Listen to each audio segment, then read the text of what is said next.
फिर निवेदन करेंगे कि ये कली काल चल रहा है, घोर कलयुग। इस कलयुग में सतयुग जैसा पैदा होना कठिन है।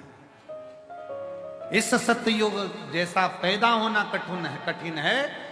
कलयुग में एक चीज का स्मरण करिए कि बस किसी का दिल ना दुखाया जाए, बाकी का भगवान की भक्ति में अविरलता भाव। मंदिर में दिया लगाओ ना लगाओ, धूप बत्ती अगरबत्ती जलाओ ना जलाओ, भंडारा भोजन कराओ ना कराओ, पर इतना याद रखना कि किसी का दिल मत दुखा, बाकी का सब शिव जानना, सब शिव के हैं। आश्रित हो शंकर। चंद्रदेव को काया कर रोग हो गया, काया टपक रही है, गिर रही है। कौन ठीक करेगा, कौन जानेगा? एक लड़के ने एक पत्र लिखा है,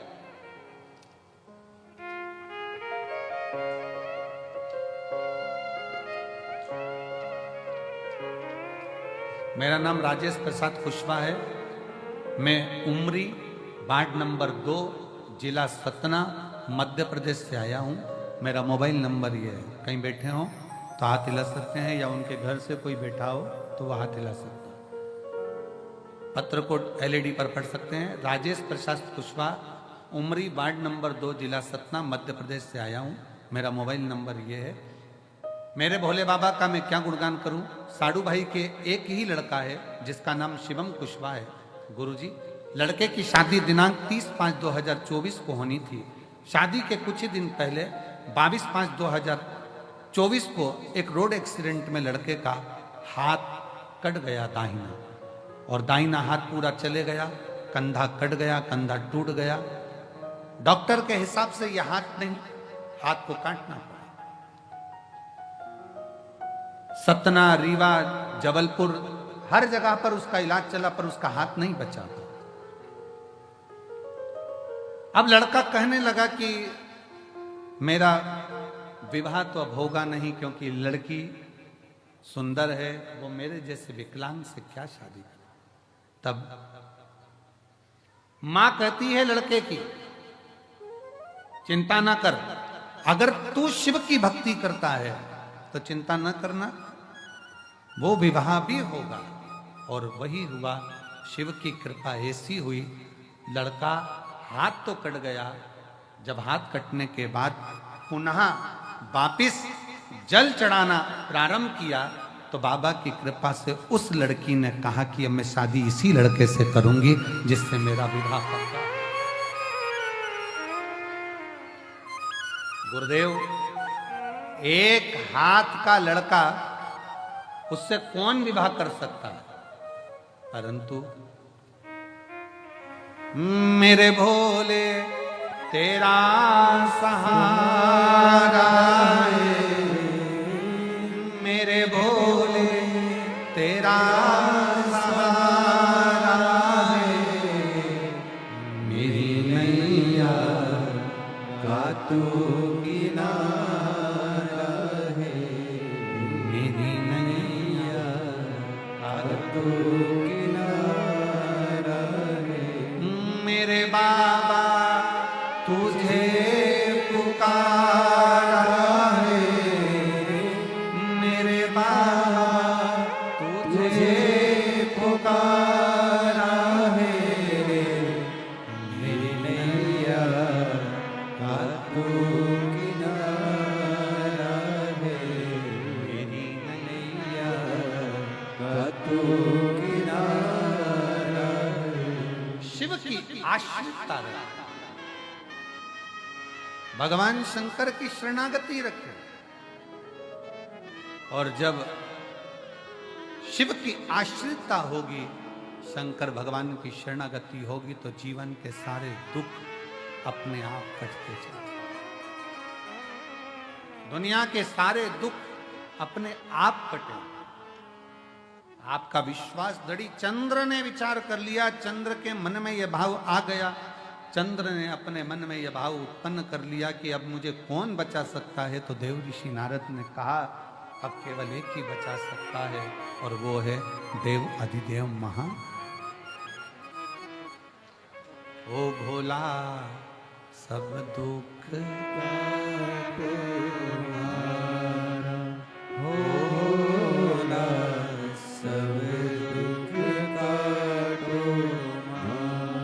शिव शंकर जपूं तेरी माला, भोले बाबा जपूं तेरी माला, भोला सब दुख काटो मारा। कौन साध सकता है? तो कहा नारद जी ने केवल एक है। देव ऋषि नारद कहते हैं केवल एक, और वो है भगवान शिव। केवल एक भगवान शिव। कहां मिलेंगे? चंद्रदेव पूछ रहे हैं, साड़ू भाई पूछ रहा है, शिव कहां मिलेंगे? जब व्यक्ति के पास में बड़ा सुख होता है, बड़ा आनंद होता है, तो ये भी स्मरण नहीं होता कि कौन अपना कौन पराया है। चंद्रदेव का विवाह दक्ष प्रजापति की 60 कन्याओं के साथ में चंद्रदेव इतनी सुंदर स्त्रियों को प्राप्त कर लिए थे कि चंद्र गिनते नहीं किसको, कि मेरे पास में इतनी सुंदर सुंदर पत्नियां हैं, स्त्रियां हैं, मेरा वैभव है, मेरा धन है, दौलत है, संपदा है, सत्ता है, सब कुछ है। एक बात हमने पहले कही थी, वो तो स्मरण में आप लोगों के होगा। सबसे कठोर दुनिया का अगर कुछ है तो वो लोहा है। क्या कठोर है? लोहा। जिसकी तलवार बन जाती है, गुप्ती बन जाती है, बंदूक बन जाती है और लोग मर जाते हैं। पर लोहे से भी अगर कुछ कठोर है तो वो अग्नि है। लोहे से कठोर क्या है? अग्नि। क्यों?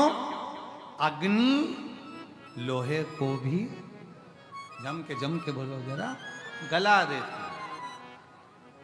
अब अग्नि सोचे कि मैं कठोर हूं, मैं प्रबल हूं, तो याद रखना अग्नि से भी ज्यादा कठिन है पानी। जो एक लोटा डाला तो आग को बुझा दिया। पर पानी सोचे कि मैं कठोर हूं,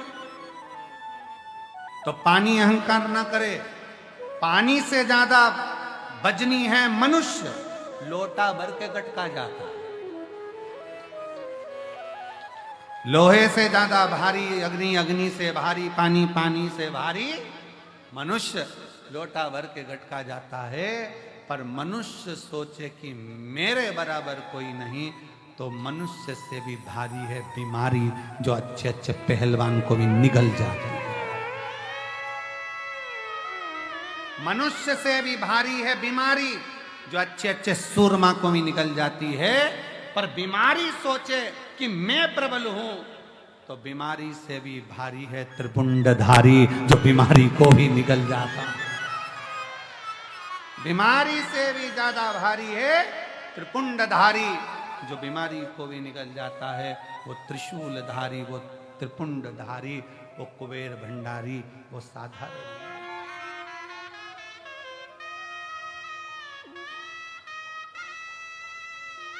वो सहज नहीं, सरल नहीं।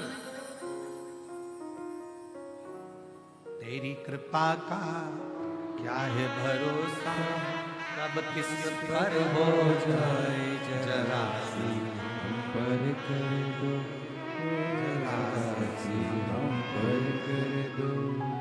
तेरी कृपा का क्या है भरोसा, कब किस पर हो जाए जरा सी हम पर कर दो, जरा सी हम पर कर दो।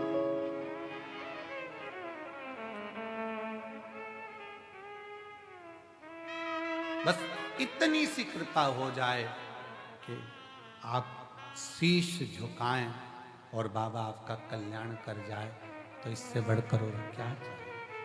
क्या चाहिए? चंद्र की काया का रोग शिव समाप्त कर सकते हैं, यह मालूम पड़ गया तो विचार करा कि अब शंकर की शरणागति ग्रहण करो। शिव की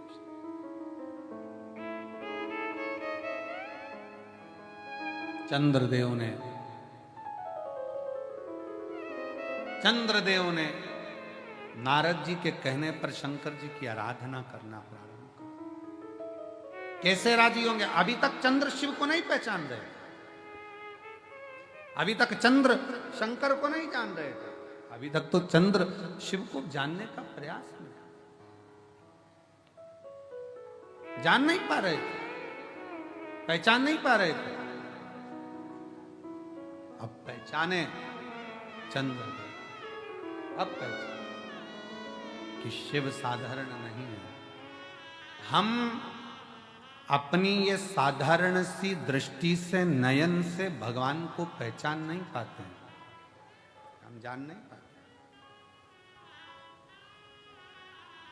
हम अपनी साधारण सी नयन दृष्टि से परमात्मा को नहीं पहचान पाते। पर शिव महापुराण की कथा कहती है, जिस दिन उस परमात्मा ने ज्ञान के चक्षु दिए, उस दिन आप शिव को पहचान जाते हो कि शंकर क्या।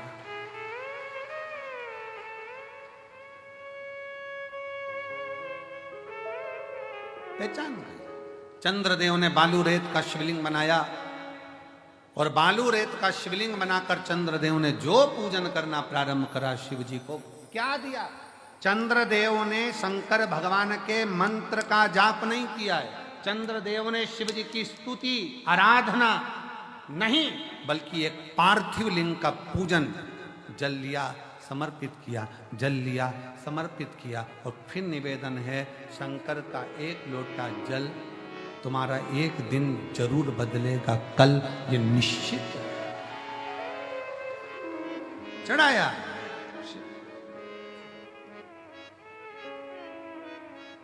और कलयुग में शिव युग आया है, महादेव तेरा भोलेनाथ ये तेरा रचाया है, गुरुदेव ये तेरा रचाया है, कलयुग में शिव युग आया है, महादेव तेरा रचाया। चंद्रदेव ने शिव की आराधना करी। एक दिन ओघड़दानी, शाम का समय, प्रदोष का दिन, प्रदोष काल में भ्रमण पर फिर निकले मेरे ओघड़दानी और देख लिया चंद्र की स्तुति करते हुए, जल चढ़ाते हुए। प्रदोष काल में, प्रदोष के दिन, हमने पहले भी कहा कि एक दीप लगाना या जल चढ़ाना या शंकर को धतूरा चढ़ाना या चावल का दाना चढ़ाना या बेलपत्र चढ़ाना, वो खाली नहीं जाता है। तुम्हारा प्रदोष के दिन, प्रदोष काल में लगाया गया दीपक एक ना एक दिन तुम्हारे घर में भी प्रकाश जरूर कर जाए, जरूर।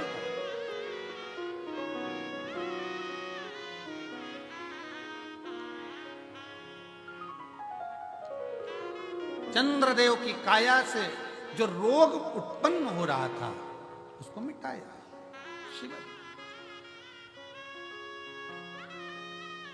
चंद्रदेव की काया का रोग समाप्त हो, काया का। और चंद्रदेव का जब काया का रोग समाप्त हुआ, चंद्रदेव ने फिर बाबा को निवेदन करा, ये आपकी कृपा से। अगला वर्णन आता है महाकाल बाबा का। दूषण नाम का राक्षस का संहार करने के लिए मेरा काल अधिपति महाकाल बाबा अवंतिकापुरी उज्जैनी में विराजमान है। अवंतिकापुरी उज्जैनी में मेरे महाकाल राजा विराजित। अगला वर्णन आता है ओमकारेश्वर का विंध्य नामक पर्वत के तप करने पर भगवान शिव राजी होकर विंध्य को दर्शन, ओमकार के रूप में विराजमान हुए। फिर वर्णन आया है श्री केदारनाथ का। नर नारायण के तप करने पर भगवान शंकर, भगवान शिव विराजित होकर दर्शन देते हैं और नर नारायण को दर्शन दिया, केदार के रूप में विराजमान हुए। फिर वर्णन आया है भीमा शंकर, कुंभकर्ण की पत्नी करकटी का पुत्र भीम, जिसका भगवान शिव ने संहार किया, शिव जी का नाम भीमाशंकर है। अगला वर्णन है काशी विश्वनाथ। मनु शत्रुपा के तप करने पर भगवान शंकर स्वयं प्रकट होकर मनु शत्रुपा को दर्शन देते, विश्वनाथ के रूप में विराजमान। अगला वर्णन है त्र्यंबकेश्वर। गौतम बाबा पर गौ हत्या का दोष लगा और गौ दोष के निवारण के लिए माहिल्या ने भगवान शिव की आराधना करी है, ब्रह्मा की आराधना करी, भगवान विष्णु की आराधना करी और भगवान त्र्यंबकेश्वर के रूप में विराजमान। अगला वर्णन है श्री वैद्यनाथ जी का। रावण भगवान शंकर को लेकर जा रहे थे और बीच मध्य में भगवान शंकर के शिवलिंग को विराजमान कर दिया। उठे नहीं शंकर, तब वैद्यनाथ जी के रूप में विराजित हो जाते हैं। अगला वर्णन है नागेश्वर। दारुक नाम के राक्षस का संहार भगवान शिव ने करा और नागेश्वर के रूप में पूजा। फिर वर्णन है श्री रामेश्वर का। राम जी महाराज ने भगवान शंकर की स्थापना कर कर लंका पर चढ़ाई करी और विजय प्राप्त करी। ये शिव कथा कहती है कि पार्थिव लिंग का निर्माण कर कर जो आगे बढ़ता है वो जीवन में कभी पीछे नहीं हटता, आगे बढ़ता ही चलेगा। फिर अगला वर्णन है कृष्णेश्वर का। सुधर्म नाम के ब्राह्मण की पत्नी घूष्मा के बेटे को भगवान शंकर ने वापिस जीवित करा तो कृष्णेश्वर महादेव के रूप में विराजमान। कृष्णेश्वर महादेव के रूप में ऐसे बाबा देवादिदेव महादेव के 12 ज्योतिर्लिंग का प्रसंग तुमरुका जी चंचुला देवी को कहते हैं। और जो प्रसंग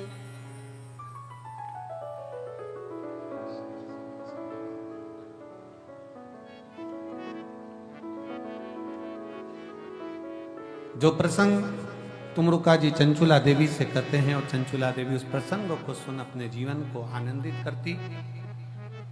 पति प्रेत योनि से छूट जाते हैं बिंदु। चंचुला देवी अखंड सौभाग्य धारण कर कर अपने पति के लोक को जाती है। भगवान देवादिदेव महादेव कहते हैं, सुनो चंचुला तुमरुका जी, इस पवित्र शिव महापुराण की कथा को जो सुनता है, श्रवण करता है, हृदय से मुझे भजता है, शिव कथा कहती है, शंकर कहते हैं, उसके जीवन के सारे दुखों को मैं समाप्त कर देता हूं, उसके सारे कष्टों को मैं समाप्त कर देता हूं। ऐसी पवित्र पावन शिव महापुराण की कथा जो रुद्राक्ष महोत्सव 2025 का दिव्य और भव्य आयोजन चल रहा है, उस पवित्र कथा का लाभ आप और हम ले रहे हैं और अपने जीवन को सार्थक बना। बाबा कुबेर भंडारी की यह पवित्र भूमि जहां पर आप और हम विराजमान हैं, ये कंकर शंकर की धरा है। हमारे बीच में माया नरोलिया जी राज्यसभा सांसद निवास नर्मदापुरम से आई हैं। एक बार जोरदार ताली बजाकर स्वागत अभिनंदन।